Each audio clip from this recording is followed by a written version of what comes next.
Le Guide des égarés de Maïmonide, troisième partie, chapitre 16.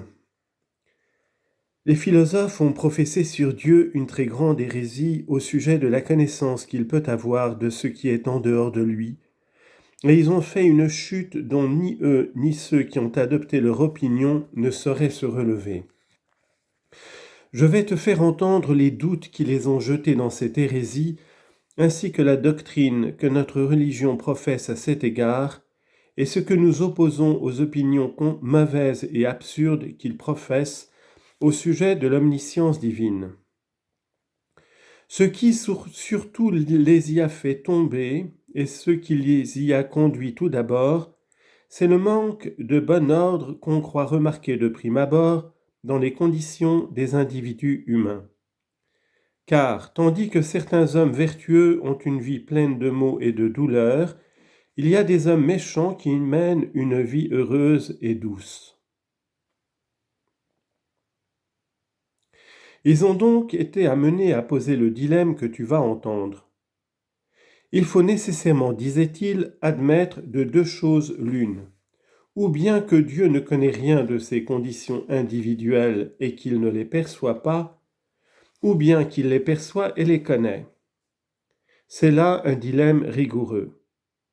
Si, disait-il ensuite, il les perçoit et les connaît, il faut nécessairement admettre l'un de ces trois cas. Ou bien qu'il les règle et qu'il y établit l'ordre le meilleur, le plus parfait et le plus achevé. Ou bien qu'il est incapable de les régler et qu'il n'y peut rien.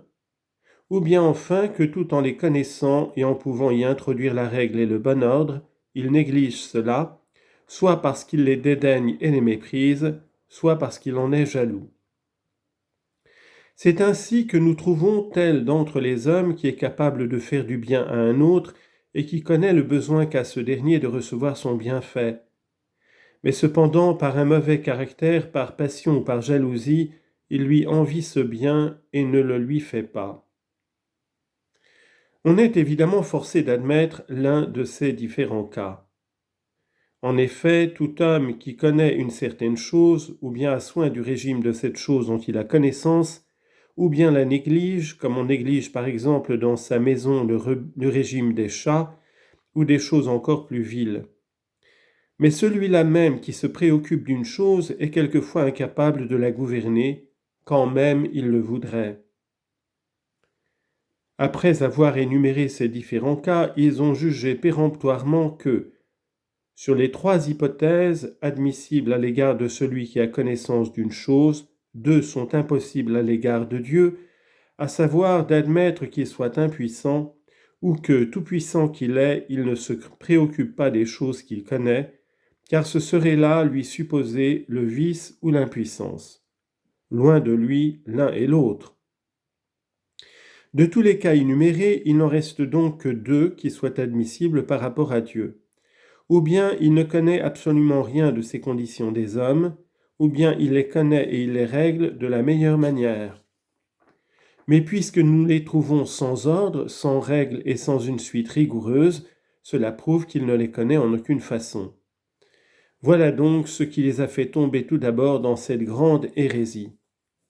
Tout ce que je viens de résumer de leurs différentes hypothèses, en faisant ressortir ce qui a donné lieu à leur erreur, tu le trouveras exposé commenté dans le traité d'Alexandre d'Aphrodise intitulé « Du régime ».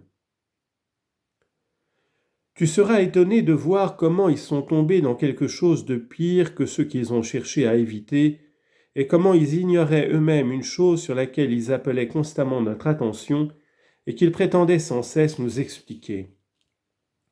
Si je dis qu'ils sont tombés dans quelque chose de pire que ce qu'ils ont cherché à éviter, c'est qu'en voulant éviter d'attribuer à Dieu l'insouciance des choses humaines, ils ont déclaré qu'il ignore ces choses et que tout ce qui se passe dans ce monde est pour lui un mystère qu'il ne perçoit pas. Si ensuite je dis qu'ils ignoraient eux-mêmes la chose sur laquelle ils appelaient constamment notre attention, c'est qu'ils ont considéré l'être au point de vue des conditions des individus humains qui causent eux-mêmes les maux dont ils sont affligés ou les reçoivent de la nature fatale de la matière, comme ces philosophes ne cessent de le dire et de le développer. Nous avons déjà exposé à cet égard ce qui était nécessaire. Après s'être fondés sur une base qui détruit tous les bons principes et qui défigure la beauté de toute opinion vraie, ils ont essayé d'écarter ce qu'elle présente d'absurde en prétendant qu'il est impossible, par plusieurs raisons, d'attribuer à Dieu la connaissance de ces choses individuelles. D'abord, disent-ils, les choses partielles sont perçues seulement par les sens et non par l'intelligence. Mais Dieu ne perçoit pas au moyen d'un sens. Ensuite, les choses partielles sont infinies, tandis que la science consiste à embrasser. Mais ce qui est infini ne saurait être embrassé par la science. Enfin, la connaissance des choses qui surviennent et qui, sans contredit, sont partielles, ferait subir à Dieu une espèce de changement, car ce serait un renouvellement successif de connaissances. Quant à ce que nous soutenons, nous autres croyants, que Dieu connaît ces choses avant qu'elles naissent, ils disent que nous professons là deux absurdités. D'abord que la science peut avoir pour objet le pur non-être, ensuite que la connaissance de ce qui est en puissance et la connaissance de ce qui est en acte sont une seule et même chose. Il y a eu entre eux un conflit d'opinion. Les uns ont dit que Dieu connaît seulement les espèces et non les individus, tandis que les autres ont soutenu qu'il ne connaît absolument rien en dehors de son essence, de sorte que, selon cette dernière opinion, il n'y aurait point en lui une multiplicité de connaissances. Enfin, il y a eu des philosophes qui croyaient comme nous que Dieu connaît toutes choses, et que rien absolument ne lui est caché. Ce sont certains grands hommes antérieurs à Aristote et qu'Alexandre mentionne aussi dans le dit traité, mais dont il repousse l'opinion, en disant que ce qui la réfute surtout, c'est que nous voyons les hommes vertueux frappés de maux, tandis que les méchants jouissent de toutes sortes de bonheur.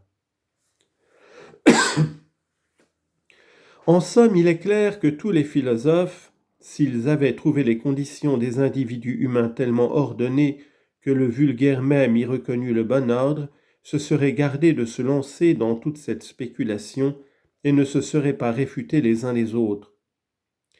Mais ce qui a donné la première occasion à cette spéculation, c'était la considération des conditions respectives des hommes vertueux et des méchants, conditions qui, dans leur opinion, n'étaient pas bien réglées. Comme disaient les ignorants d'entre nous, la voie de l'Éternel n'est pas bien réglée. Ézéchiel, chapitre 33, verset 17. Après avoir montré que la théorie de l'omniscience divine et celle de la providence sont liées l'une à l'autre, je vais exposer les opinions des penseurs concernant la providence, et ensuite je tâcherai de résoudre les difficultés élevées contre la connaissance que Dieu aurait des choses partielles.